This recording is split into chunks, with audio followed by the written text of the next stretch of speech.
We're in phase 2C now, the application layer. You've got the theory now. Phase 2B mapped how the system got corrupted. The nervous system got stuck on. The defense mechanisms got weaponized. Your shadow and demon turned against you instead of protecting you. Conclusion, not your fault, not broken, but normal response to abnormal inputs. Now, we need tools that actually work, starting with the shadow. Yes, we're doing shadow work. And no, you can't just think your way through it. I know, I'm disappointed too. Before we get into tools, though, you should know there are 4 rational variants, 4 very different rationals. If you already know your MBTI type, I'll give you the letter code. If you don't worry. The names tell you what you need to know, and I should know. I invented them.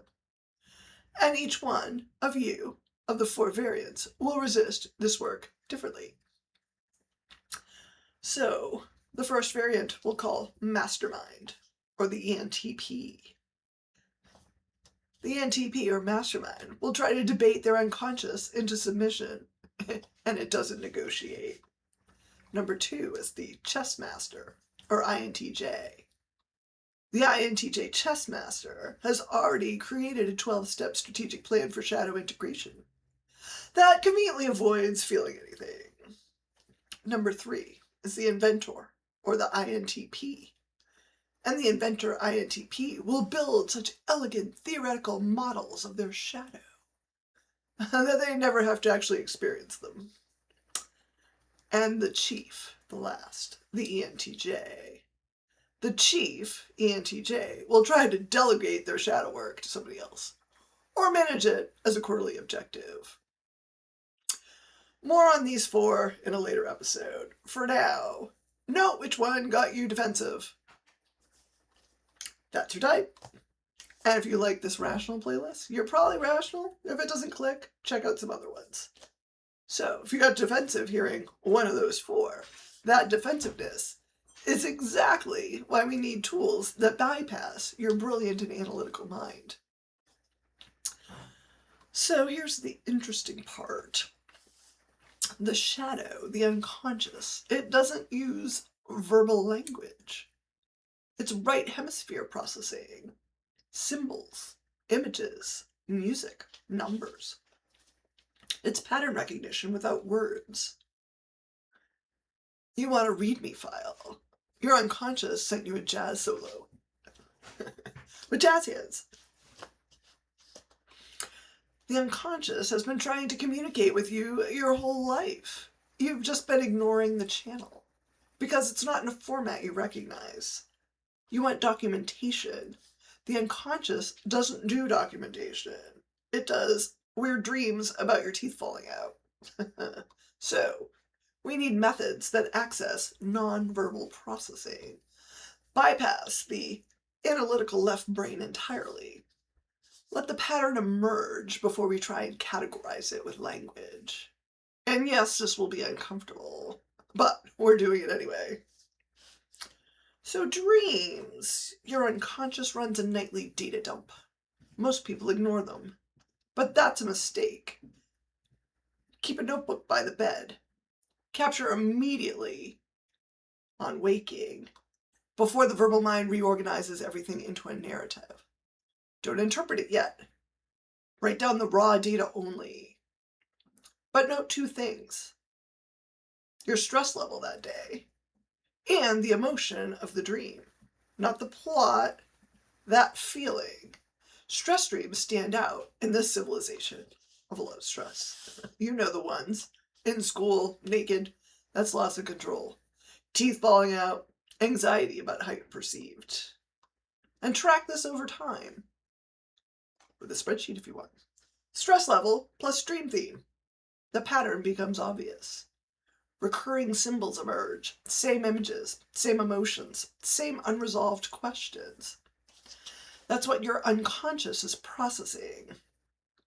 Sometimes it's just, you shouldn't have eaten that before bed, because not every dream has profound things in it.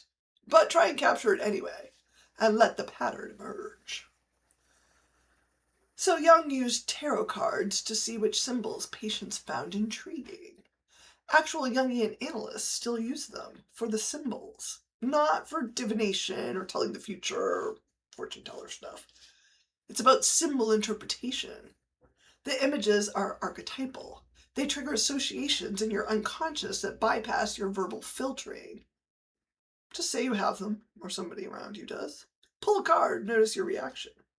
The reaction is the data. But let's talk about the systems you already know. Like D&D, full of symbols. What class did you play? What alignment did you pick? That wasn't random. Magic the Gathering. The kid who always played black mana made a different unconscious choice than the kid who played white. Yu-Gi-Oh! The dragon deck versus spellcasters.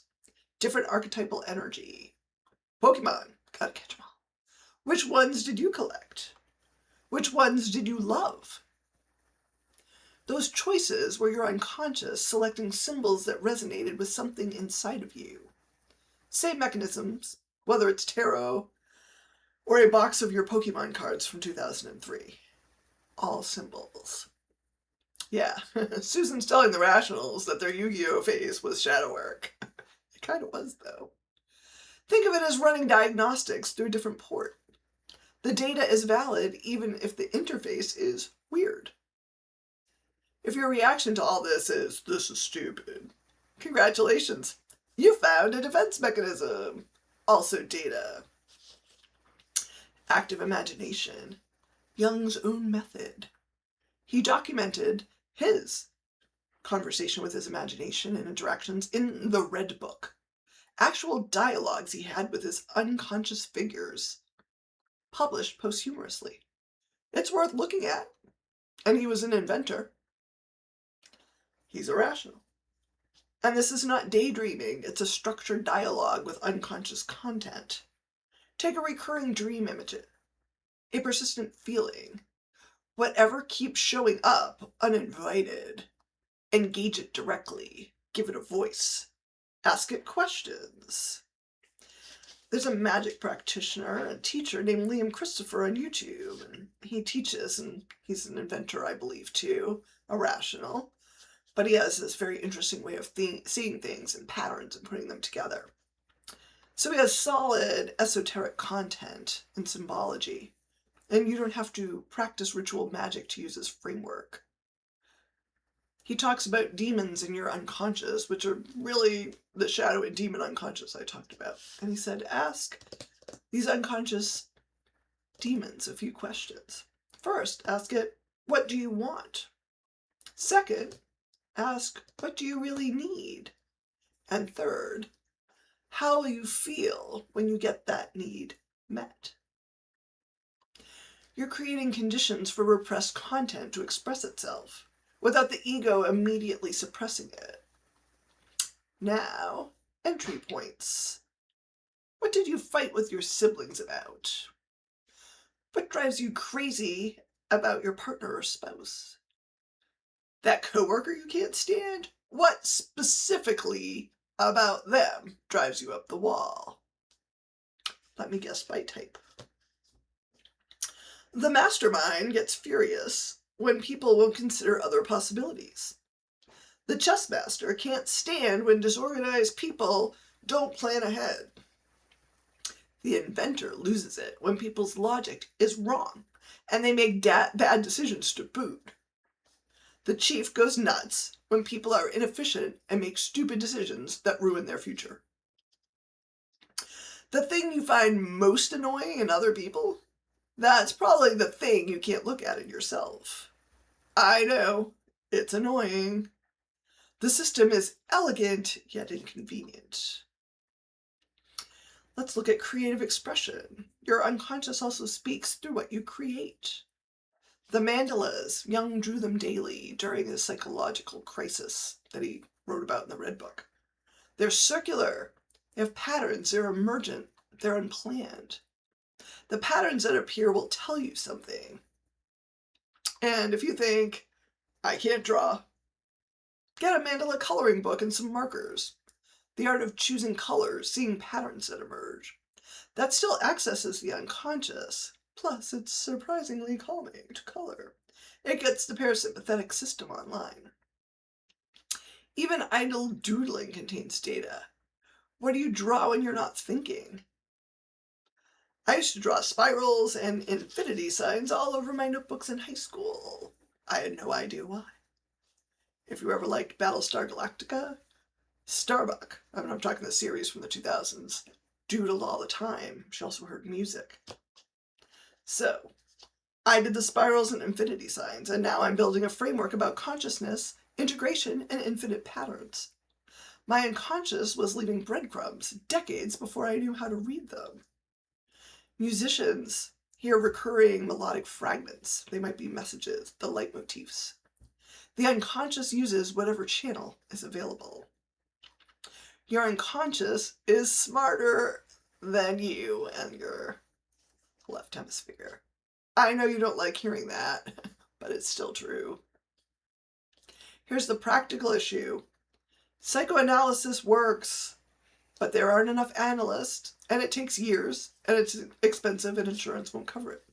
Plus, the mental health system is not equipped to meet the demand of the mental health crisis and loneliness epidemic right now. Not everything needs the medical model. You can find a therapist, a good one, and I'd encourage that. But grassroots community matters as well. Shadow work groups. Any gender, any background, just people supporting each other through the process. In-person connection is the key variable.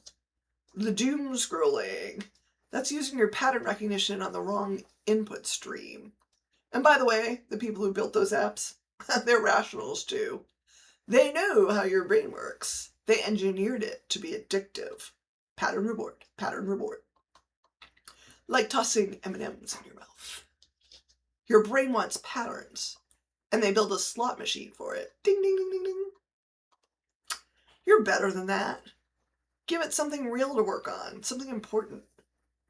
You now have tools, dream capture, symbol systems, active imagination with the 3-question protocol, creative expression as unconscious communication channel, and the critical variable, community.